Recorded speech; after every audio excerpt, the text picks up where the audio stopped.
Guérit, le docteur Andrew Newberg dit qu'il a la preuve que la prière guérit, montrant les réactions du cerveau à la prière. Vous voyez ici, ces zones du cerveau sont en rouge quand la personne est au repos. Mais ici, les couleurs passent en jaune quand la personne est en train de prier. Le docteur Newberg injecte des colorants radioactifs à ces sujets pour voir ce qui se passe quand elle prie. Il dit qu'à chaque fois, quelque chose de fascinant se produit. Est-ce que vous irez jusqu'à dire que la prière peut guérir?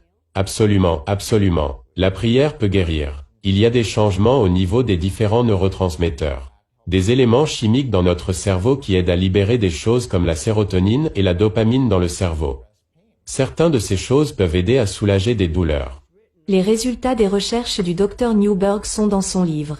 Ce sont des centaines d'études des dernières décennies.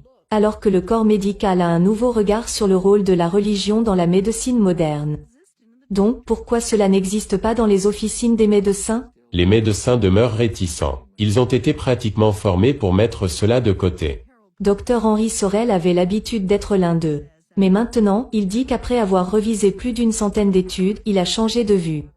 Plus on est religieux et plus grand est le bien-être.